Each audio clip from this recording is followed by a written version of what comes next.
On this vote, the yeas are 292, the nays are 120 with one answering present. The journal stands approved.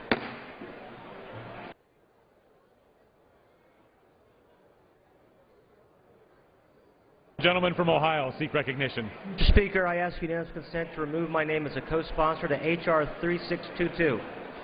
Without objection, so ordered.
The House will come to order.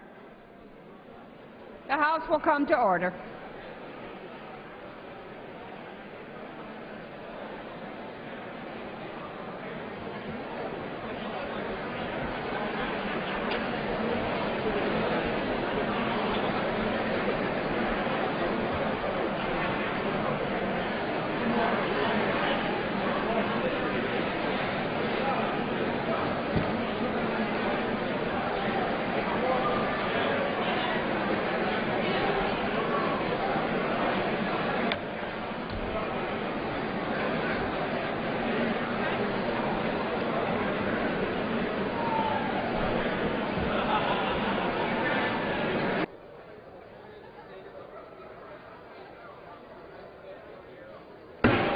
The House will come to order, and members are advised to please take their conversations off the floor.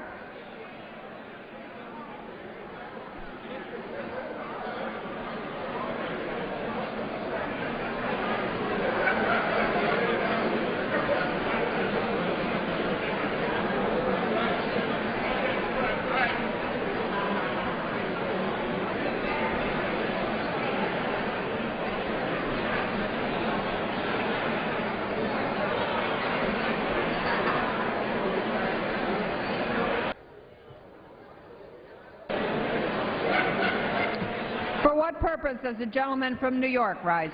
Madam Speaker, I send to the desk a privileged concurrent resolution and ask for its immediate consideration. The clerk will report the concurrent resolution. House Concurrent Resolution 96, resolved that the two houses of Congress assemble in the Hall of the House of Representatives on Tuesday, January 24, 2012 at 9 p.m. for the purpose of receiving such communication as the President of the United States shall be pleased to make to them. Without objection, the concurrent resolution is agreed to, and the motion to reconsider is laid upon the table. For what purpose does the gentleman from New York seek recognition? Madam Speaker, pursuant to House Resolution 515 and as the designee of the Majority Leader, I have a motion at the desk. The clerk will report the motion.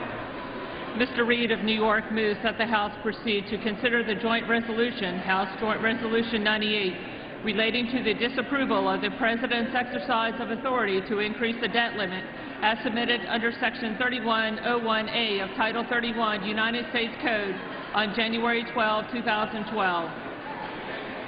Pursuant to Section 3101A, C3 of Title 31 United States Code, the motion is not debatable. And the question is on the motion, and those in favor will signify by saying aye. Aye. Those opposed say no. In the opinion of the Chair, the ayes have it, and the motion is adopted. The clerk will report the title of the joint resolution. House Joint Resolution 98, joint resolution relating to the disapproval of the President's exercise of authority to increase the debt limit as submitted under Section 3101A of Title 31 United States Code on January 12, 2012. Pursuant to Section 3101A, C4 of Title 31, the United States Code, the joint resolution is considered as read, and the previous question is considered as ordered on the joint resolution to its passage without intervening motion, except 2 hours of debate, equally divided and controlled by the gentleman from New York, Mr. Reed, and a proponent, and that is the gentleman from Michigan, Mr. Levin, the opponent. The chair now recognizes the gentleman from New York. Madam Speaker, I yield myself such time as I may consume. The gentleman's recognized, but the gentleman will suspend for 1 moment while the House comes to order. The House will be in order. Members are advised to please take their conversations from the floor.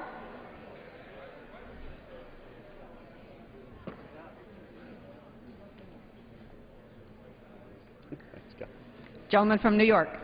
Madam Speaker, I ask unanimous consent that all members have 5 legislative days in which to revise and extend their remarks and to include extraneous material on the subject of the resolution under consideration. Without objection. Thank you, Madam Speaker. I rise today as a proud primary sponsor of the subject resolution that is before the desk. Madam Speaker, I'd like to start my conversation with a few numbers. $15.2 trillion. That is the size of our national debt. We as a nation are borrowing at the rate of $58,000 per second. That is approximately $45,000 for each man, woman, and child in America. This type of debt is not sustainable. Madam Speaker, this resolution is offered today to send a message to the nation and to the world. Gentleman's correct. The House is not in order. The House will be in order. Members are advised to take their conversations from the floor. Thank you very much.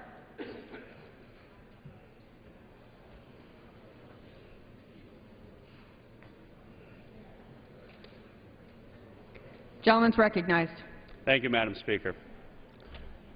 This resolution is submitted to send a message to the nation and to the world that this chamber is going to lead and not hide. We are going to deal with the issue of the national debt once and for all, because it is time. The path that we are on is not sustainable.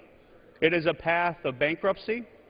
It is a path that will destroy the American dream if we do not stand up to the plate and lead us out of this fiscal nightmare that we now find ourselves in.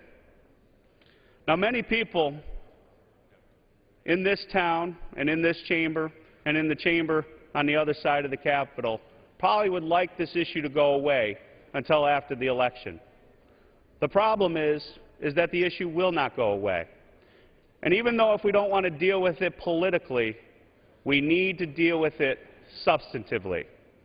And my resolution that is before this chamber will send a message that the constant borrowing on the backs of our children, our grandchildren, must come to an end. I quote the words of our own president when he was senator in the U.S. Senate. The path that we are on is similar to the words he echoed and stated in the U.S. Senate chamber when he said, this constant borrowing, this national debt, is a complete failure of leadership in the White House. We need to lead, and that is what we are going to do. So I ask for support on this resolution from all of my colleagues to stand with us, make the hard decisions, deal with this issue to stop this insanity that is truly a threat to our very nation, and also is a threat to any economic recovery that our nation hopes to enjoy in the short term. Because if we do not get the debt under control, small business America, our entrepreneurs, the people that are going to put Americans back to work, will not have the confidence or the certainty to invest in the American market that are going to lead to real jobs and to deal with the problem of our unemployment once and for all. So with that, Madam Speaker, I reserve the balance of my time. Gentleman from New York reserves the balance of his time. The gentleman from Michigan. I yield myself such time as I shall consume. And the gentleman is recognized. You know, there's a very basic fact. I've listened to the rhetoric. If House Republicans prevailed on this bill, what would be the result? Chaos. Chaos. The House Republicans have become the party of chaos. 6 months ago, they took us to the brink of default. No one in this country liked what they saw, or maybe a very few. Not the American public at large, surely not the markets, surely not the markets. But apparently House Republicans did, and you're at it again. Here we are on the first full day in the House when we're in session this year, debating a measure that would take us immediately back to the brink of default. House Republicans are once again relying on the votes of others to save them from themselves and to save this country from them. This is posturing,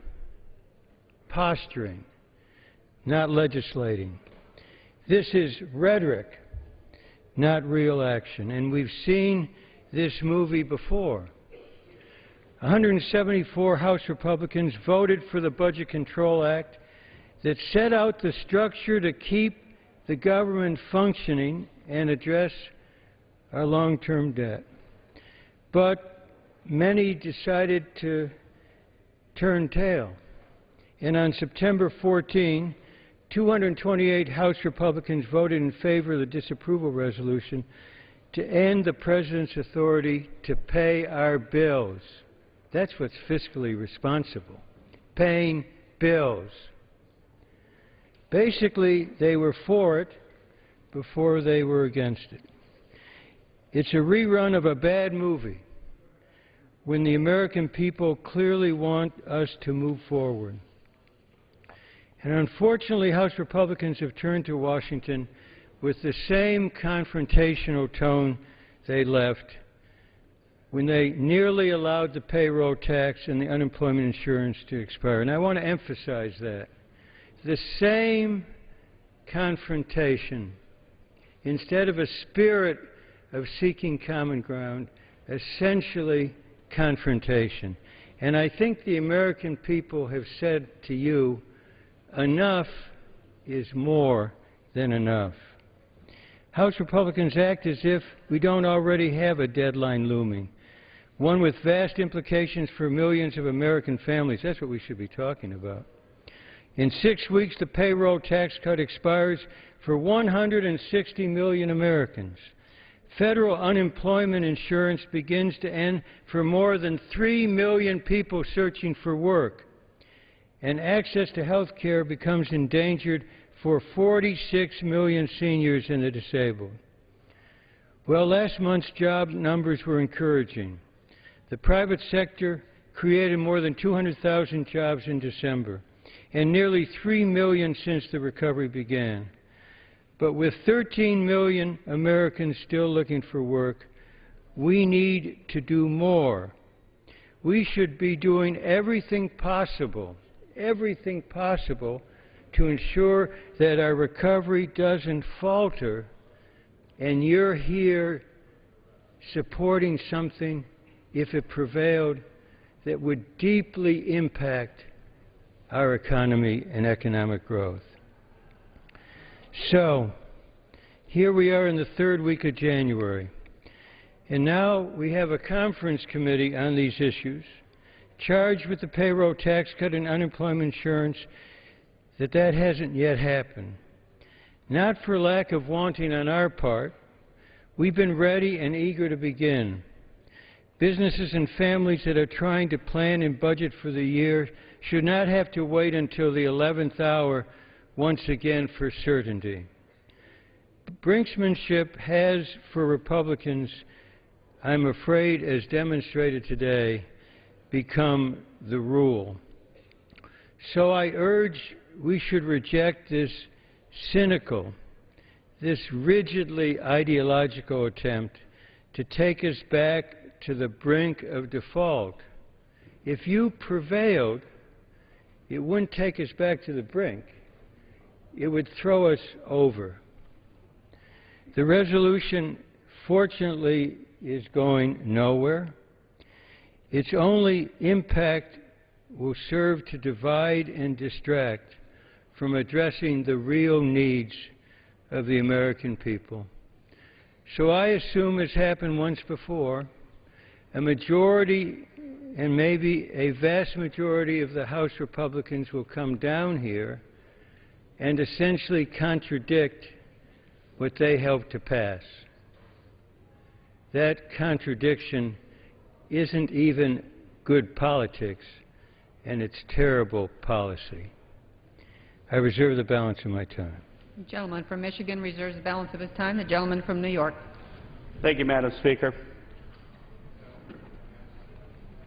What I'd like to say is that time has passed since we passed the Balanced Budget Control Act. There has been no action on the debt. We have seen nothing out of the White House as to a plan to deal with this national crisis.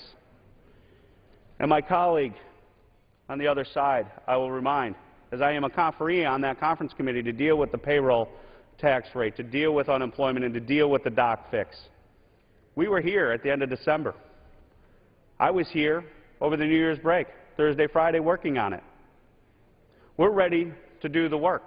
And I'm glad to hear my colleague on the other side of the aisle say now that the House Democrats are here to do the work. We do need the Senate to join into that conversation, and my hope is that they will join in that conversation very soon. But we are capable men and women in this chamber, Madam Speaker.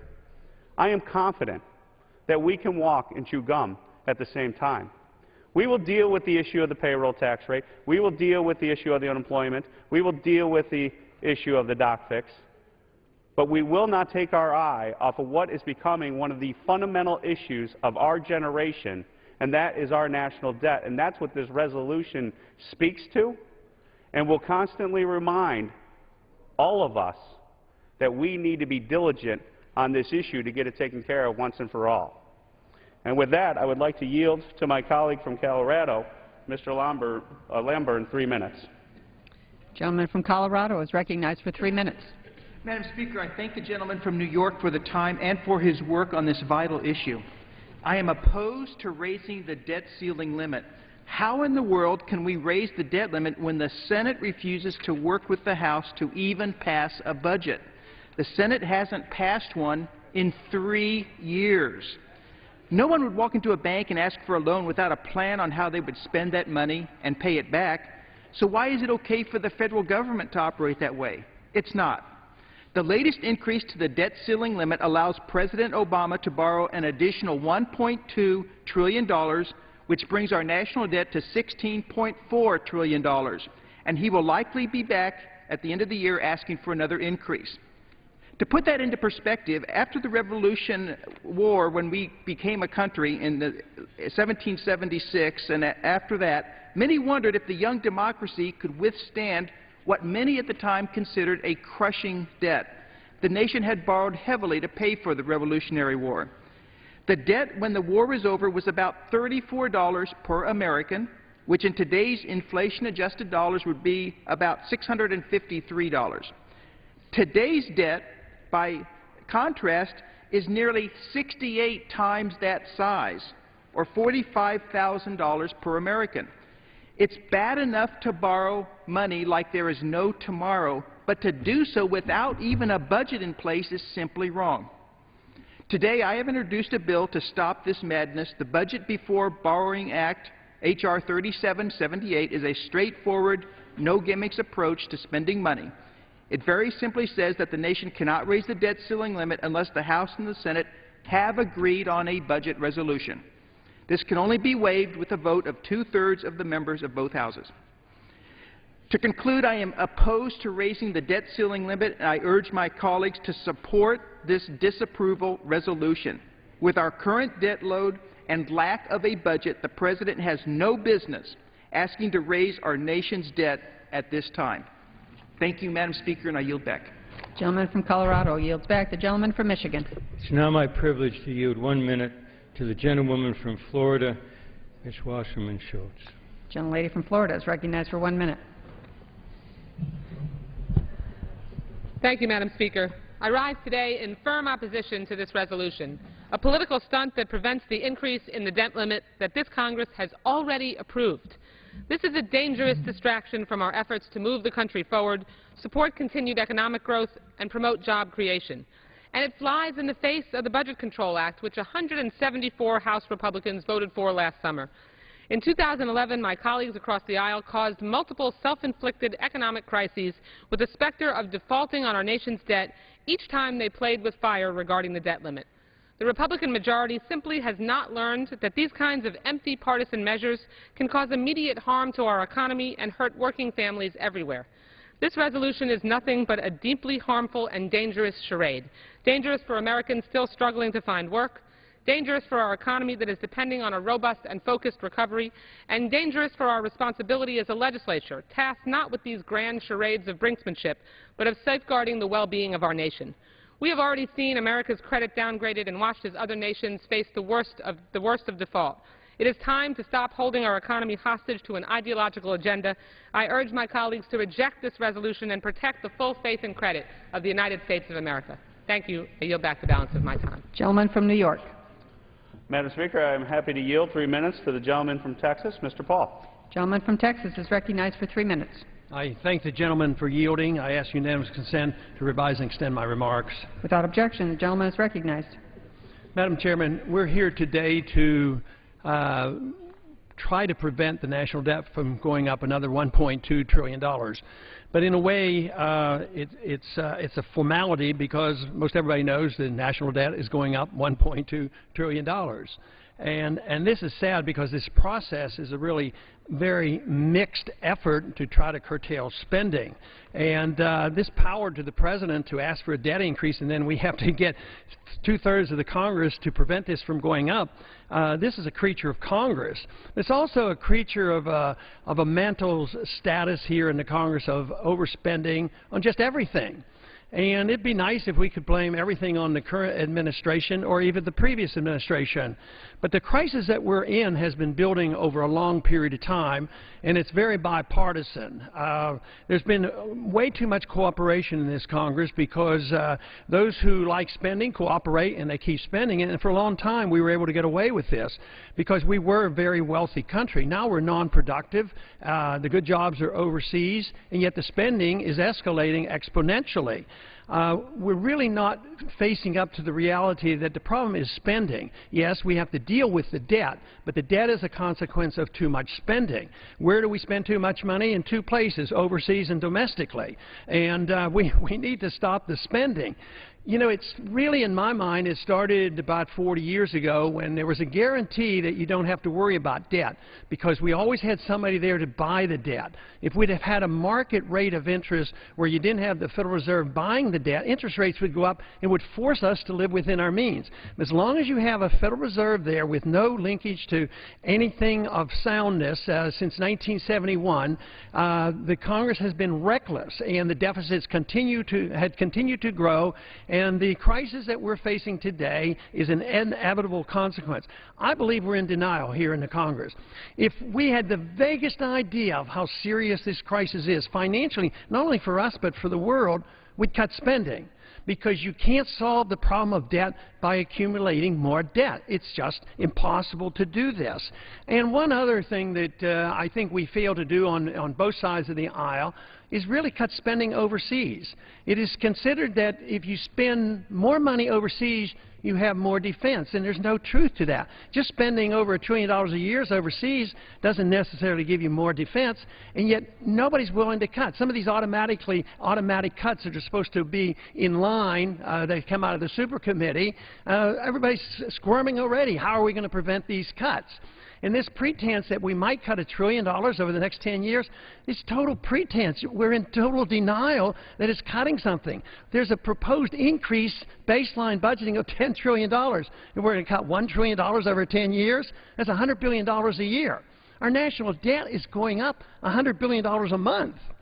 So it's really a charade. But the American people know it's a charade. They're tired of it. They've heard about this for so long. And we need to make up our minds. Are we going to live within the confines of the Constitution, cut the spending and balance the budget and get out of this mess?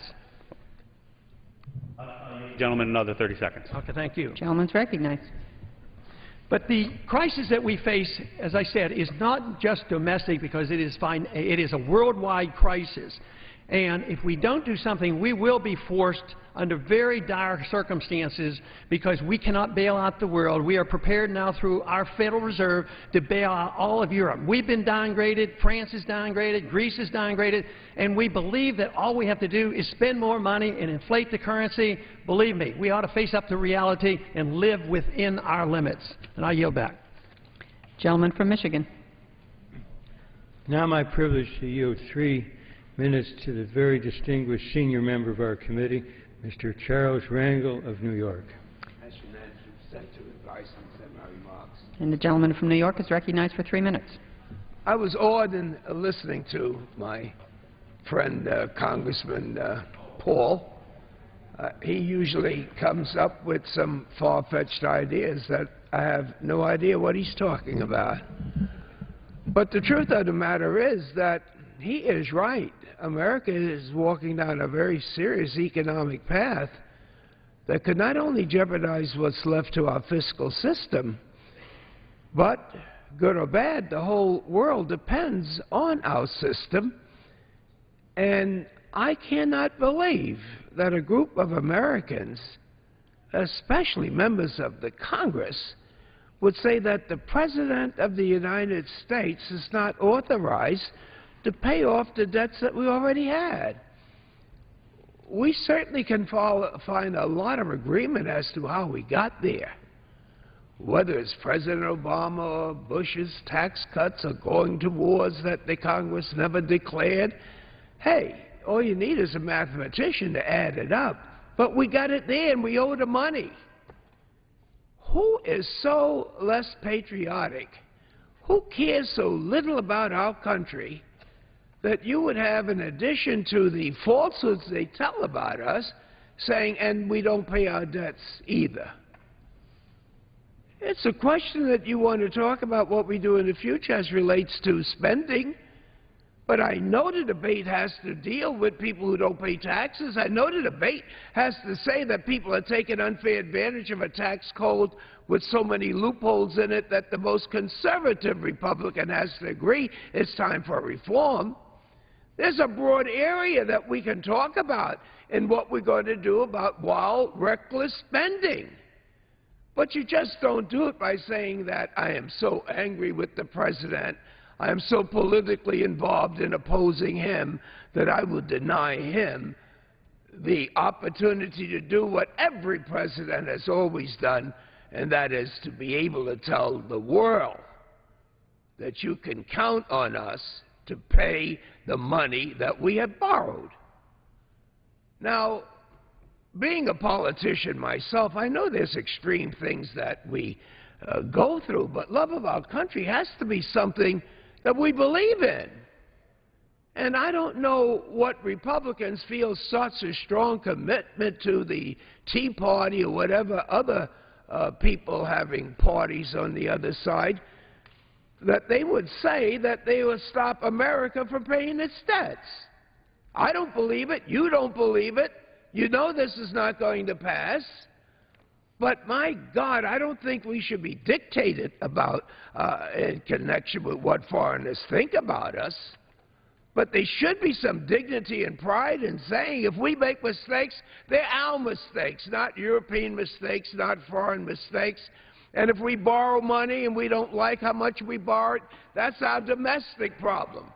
But for God's sake, don't let us fall in such partisan positions that we're going to say that the United States of America, the leader of the free world, we know how to borrow, but we won't allow us to pay it back. Thank you. The gentleman from New York. Thank you, Madam Speaker. I'm now privileged and happy to yield to the gentleman from Florida, Mr. Rooney, 2 minutes. Gentleman from Florida is recognized for 2 minutes. Thank you, Madam Speaker. Our national debt now stands at more than $15.2 trillion. That amount exceeds the entire U.S. economy.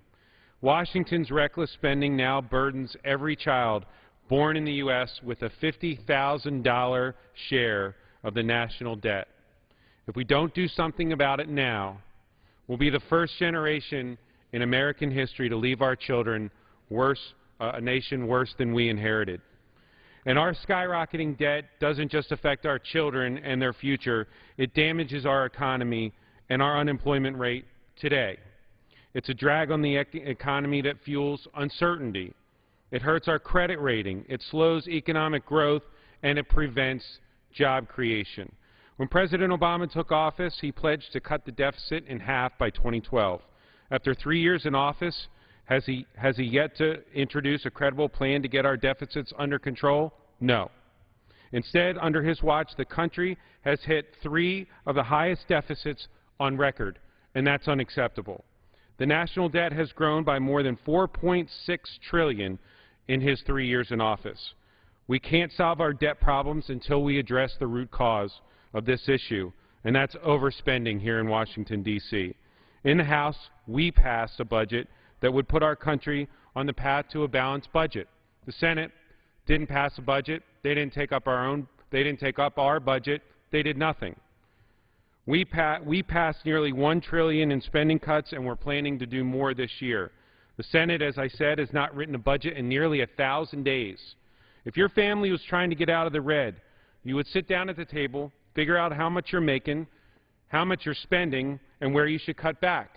The Senate refuses to do that. Think about that for a second. How on earth are we supposed to get our fiscal house in order if the Senate won't even write a budget? And why won't the Senate do their job? One word: politics. It's no wonder we have a 12% approval rating. Madam Speaker, it's time to cut up the credit cards here in Washington and stop spending money we don't have. The longer we wait, the harder it'll be to fix the mess that we're in. Putting our country on a responsible fiscal path is the only way to restart the economy and ensure our children a prosperous future. Thank you, and I yield back. The gentleman from Michigan. You ready, Bill? It's now my privilege to yield 3 minutes to another distinguished member of our committee, Mr. Pasquale from the state of New Jersey. Gentleman from New Jersey is recognized for 3 minutes. Thank you, Madam Speaker. The gentleman from Michigan. Listening to this debate, you're not hearing the same thing you heard 7 months ago, I'm told. But when you look away, then you say, geez, didn't I hear this before? And maybe that's true on both sides. But you know, Bruce Bartlett, who was a former advisor to President Reagan and a Treasury official in George Bush's administration, wrote about the 5 myths of the debt. The five myths of not paying the debt or not increasing the debt. And one of them, I think, bears witness today of what I've heard. The myth that it's worth risking default on the debt to prevent a tax increase given the weak economy. Now, this is a Republican saying this. I'm just repeating the words. He says, while Republicans' concerns about higher taxes are not unreasonable, and they are not, most economists believe that any fiscal contraction at this time would be dangerous. In fact, they note that a large cut in spending in 1937 brought in another sharp recession. It's very easy to say that the president is the reason why we had the plague and the tremendous deficit But if the private sector wasn't spending money, then we would have had 5 million more people out of work. The government has a responsibility when folks can't do for themselves what we expect. That undermines the recovery of the country, and that's what happened in the Great Depression. Republicans respond that tax increases are especially harmful to growth. However, they made the same argument in 1982 when President Reagan requested the largest peacetime tax increase in American history, and again in 1993 when President Bill Clinton asked for a large tax boost for deficit reduction. In both cases, conservative economists' predictions of economic disaster were completely wrong, and strong economic growth followed. I wasn't here in 93. Many of you were here in 93. You remember what the dire consequences of those the Clinton plan was and what happened. We had the greatest boom in 50 years. Just like the economists who told us we were heading to nirvana since 2001. And I don't want any part of nirvana if that's it, and none of us do. So we're not talking here about helping the middle class, that's for sure. We got bailouts for them, for the other side. We know what the results are. All of us know that. This is not a partisan issue, really. So you're trying to say that you want to protect people's taxes, and we want to say we got to pay our debts. But we're really not 180 degrees apart. I think we need to do both. And if we don't sit down together, we're not going to do both. I yield back, Madam Speaker. Gentleman from New Jersey yields back. The gentleman from New York. Madam Speaker, I yield 1 minute to the gentleman from Illinois, Mr. Manzullo.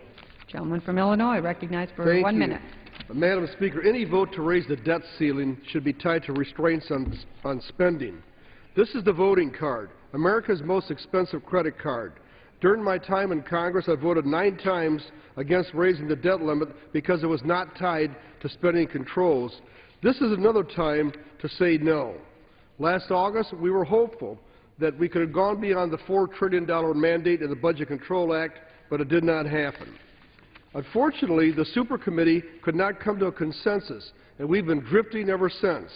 We are now projected to add $2.1 trillion to the national debt since August with the President's most recent request. I've voted over 700 times against $2.6 trillion in spending over the past 5 years. That's a good place to start to find the savings that we need to get serious on debt reduction. We need to vote yes to disapprove raising the debt limit yet again so we can get to work to cut the spending. Gentleman from Michigan. You know, I was looking over the vote from the 1st of August, and it's interesting to hear people coming forth who voted aye on August 1 and now essentially want to repudiate that. I now yield 3 minutes to another very distinguished active member of our committee, James McDermott, Dr. McDermott, from the state of Washington, from the snowy state of Washington. And the gentleman from Washington is recognized for 3 minutes. Excuse me. Madam Speaker, it's been more than a year since the Tea Party took over the House, 375 days, and on all that time, the Republicans have not brought one bill to the floor to help the economy, not a single bill. And today, after a long vacation, and on the only day of legislative business in the month of January, the Republicans are yet again wasting the American people's time putting out press releases. We aren't voting to help Americans get jobs or make education better or investing in roads or bridges. No, instead, the Republicans have us voting on their top priority, to default on our country's debts. Ain't that some priority? Today's vote is exactly why the public is disgusted with the Congress. The hypocrisy of this vote boggles your mind. Republicans wage unnecessary wars on our credit card. They cut taxes on the very rich and blow up the deficit. And now they don't want to pay for the spending binge. Yesterday, I got a Republican study committee's email outlining their agenda for next year. I admit, I subscribe. I always want to know what folks on the other side of the aisle have come up with. We have 14 million people unemployed. We have huge competitive challenges with our other countries. There's lots of investing we need to do at home. But what's the Republican program as they put it out over the email? Nothing. They didn't have not one new idea in that agenda. All the Republicans want is more war, more deregulation on Wall Street, and more dirty air, and no help of any kind whatsoever for the middle class. Madam Speaker, the Republicans are wasting the Americans' time. We need investment, not a Republican default. They're spending their time in South Carolina now selecting their next leader to lead into this same Congress of no. This is the Congress of no we're watching. They don't pay their debts. They don't have any ideas. They don't provide any jobs. It is simply the no Congress. I yield back the balance of my time. Gentleman from Washington yields back the balance of his time. Gentleman from New York. Thank you, Madam Speaker. I'd just like to remind my colleagues on the other side of the aisle that the last time we took a vote on this issue, back on the Budget Control Act in August, is a much different time than today. Since August, we've been waiting for a plan from the other side to deal with our national debt. We've been waiting for a plan from the White House to deal with our national debt. Nothing has occurred. So, Madam Speaker, there is no repudiation of our vote from August. This is consistent with what the American people are telling us, that we have to get our act together in Washington. And I join my colleagues on the other side. My hand is open to work hand in hand to deal with these problems once and for all. I'm willing to sacrifice my political life to do what needs to be done for the American people. I just hope my friends and colleagues on the other side of the aisle will join in that same sentiment. Let's put politics aside. Let's deal with the substance of the day. Let's deal with this underlying national crisis that is represented in our national debt.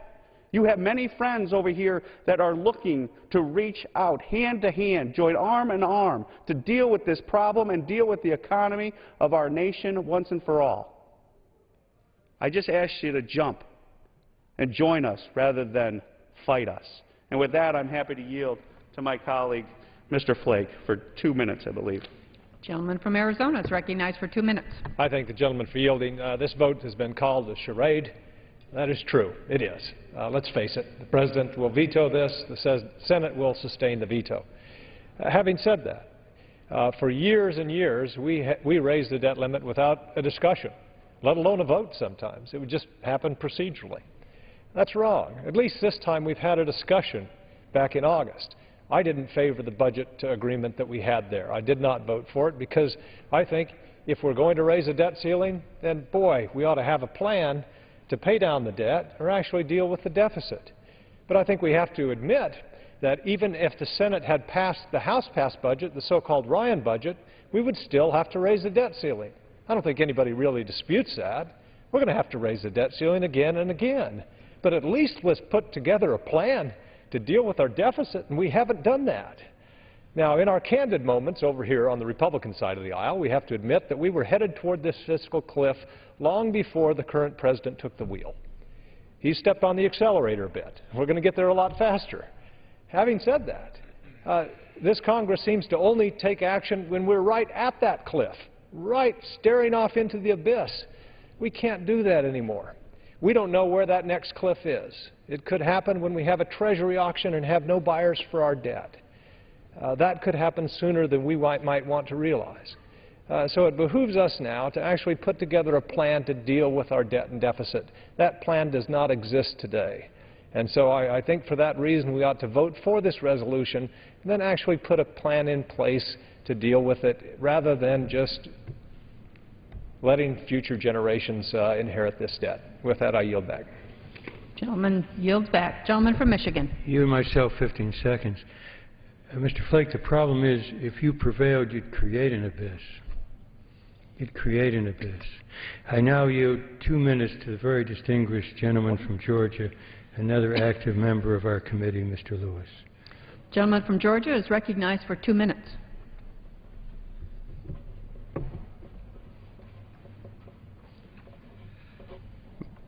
Madam Speaker, I want to thank Mr. Levin for yielding. Here we go again, Madam Speaker. Instead of working on legislation to help create jobs, House Republicans have gathered us here for political gains. This bill is not constructive. Mr. Speaker, Madam Speaker, it is destructive. It is disruptive to the most important task we face, helping struggling America get back to work, get our economy moving again. We've been down this road before. We fought this so-called battle last year. The debt limit is America's credit card bill. And just because we don't like the banners doesn't mean we don't have to pay it. It's just that simple. When you get a bonus on your credit card, you pay it. We all do it. This exercise is a waste of time and taxpayers' dollars. I urge all of my colleagues to vote no on this bill. Let's come together and work for the good of this nation and not partisan dissent. The time is always right to do right. Gentleman from New York. Madam Speaker, I'd just like to remind my colleague on the other side of the aisle that when you get a credit card bill that you can no longer afford, you do pay it, but you cut it up and you stop the spending so you don't exacerbate the problem. And with that, I'd like to yield 2 minutes to the gentleman from Georgia, Mr. Gingrey. Gentleman from Georgia is recognized for 2 minutes. Madam Speaker, I thank the gentleman for yielding, and I stand in strong support of this resolution of disapproval of increasing the debt ceiling another $1.2 trillion.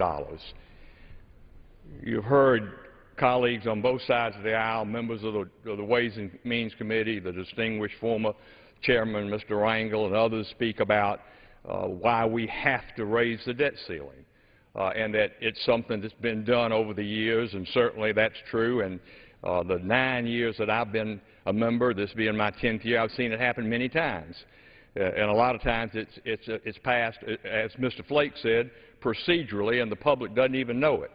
Now, I rarely disagree with my friend from Arizona, but I take a little bit of exception to what he said. He said that the President has just stepped on the accelerator a bit.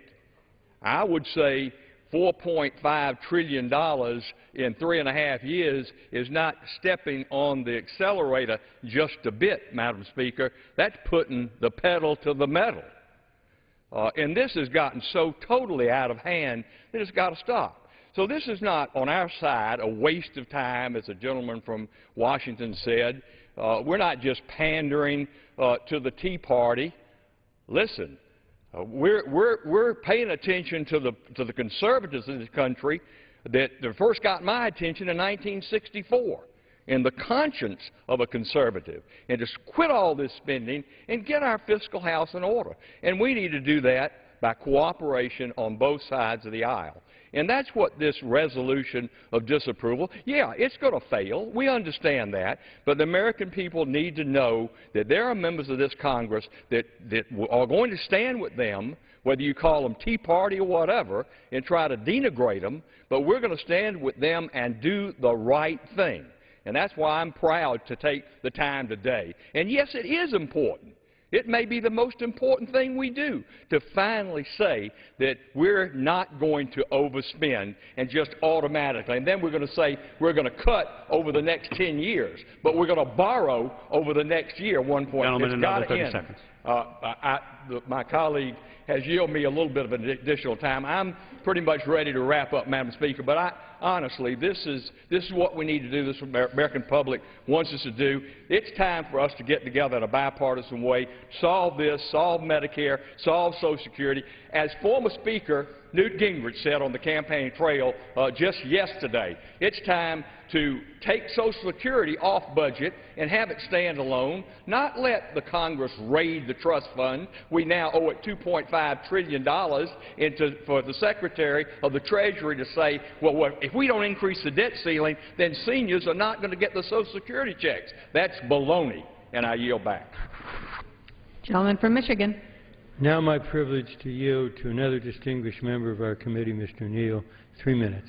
Thank you, Mr. Levin. Gentleman's recognized for 3 minutes. Let me call attention to some of the statements that have been offered here. Mr. Reid, the reason you were invited to the floor to manage this time as a freshman member of the Congress is very simple. You weren't here for the reckless ride that the Republican Party took during the 8 years of the Bush administration.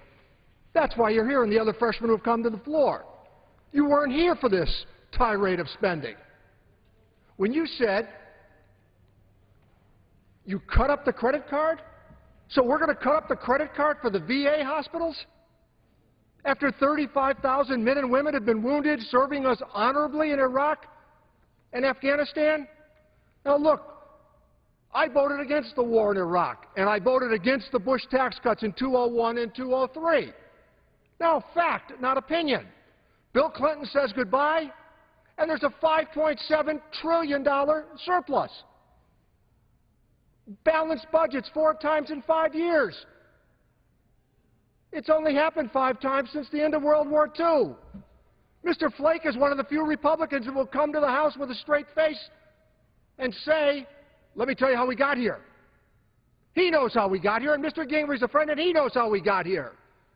You can't cut taxes by $2.3 trillion and fight 2 wars and honor the commitment we have to those men and women who have served us honorably in Iraq and Afghanistan. And while I was against the tax cuts and while I was against the war in Iraq, I'm going to vote for those appropriations to take care of those veterans' hospitals.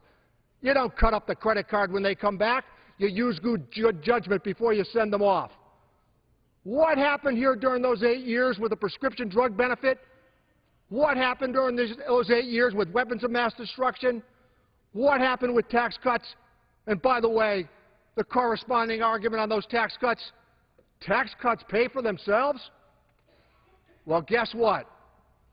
We're staring at a $15 trillion deficit and debt because of those reckless fiscal practices that took place. For the Republican Party to make these arguments today about this issue, which, by the way, Mr. Flake is correct about again, it's but a charade. You meet your obligations, you pay your bills. That's what the credit card is about, and not to pontificate in front of this chamber today about reckless spending when for 8 years nobody had the courage on that side to stand up and say, enough is enough. And I thank the gentleman for yielding the time. Gentleman yields back. The gentleman from New York. Madam Speaker, I'm pleased to yield 2 minutes to the gentlewoman from Tennessee, Ms. Blackburn. Gentlelady from Tennessee is recognized for 2 minutes. Thank you, Madam Speaker, and I thank the gentleman for the time. You know, every time I go back home to Tennessee, and as I hold town hall meetings, I do hear from my constituents, enough is enough. Stop the madness. Let's get the nation's fiscal house in order. That is what the American people are demanding that we do. And just so we all realize what the debt is, you're talking $15.2 trillion. Nearly $5 trillion, or 1/3 of that debt, has come onto the books in the past 3.5 years. That is the rate of acceleration by which this administration is pushing this nation to the brink. And that is why our constituents are saying, stop it. It's the reason for this vote today, to pass a resolution of disapproval, to send our message to the President that, look, time has long passed for you to bring forward a plan to deal with this debt.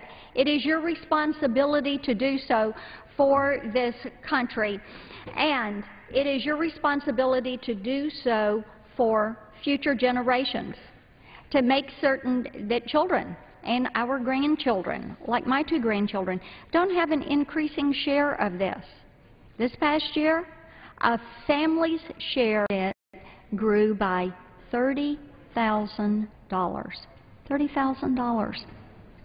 It is time for us to realize that we have to stop the out-of-control spending, we have to freeze this spending, then we have to begin to cut and remove and eliminate items that are unnecessary to the budget. Let's reiterate our commitment to getting back on the right track, getting our fiscal house in order.